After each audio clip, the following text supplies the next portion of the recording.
তামিমের জন্য দোয়া চাইলেন সাকিব আল হাসান। এক ভিডিও বার্তায় তামিম ইকবাল ও তার পরিবারের জন্য দোয়া চান সাকিব। ভিডিও কলে সাকিবের এমন বার্তা ছড়িয়ে পড়েছে সামাজিক যোগাযোগ মাধ্যমে। ভক্তদের মাঝে এটি নতুন এক আলোচনার জন্ম দিয়েছে।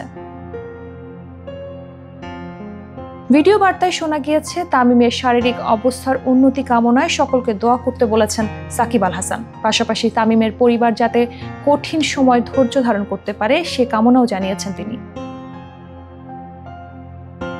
হঠাৎ মাঠে খেলার পূর্ব মুহূর্তে অসুস্থ হয়ে পড়েন তামিম ইকবাল। প্রাথমিকভাবে গ্যাস্ট্রিকজনিত সমস্যা মনে হলে পরে ধরা পড়ে জটিল সমস্যা।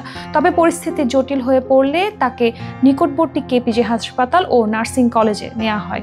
সেখানে প্রয়োজনীয় পরীক্ষা নিরীক্ষার পর তামিমের হার্টে ব্লক ধরা পড়ে। ফলে চিকিৎসকদের পরামর্শ অনুযায়ী প্রাণ বাঁচাতে দ্রুত এনজিওগ্রাম করা হয় এবং হার্টে রিং পরানো হয়।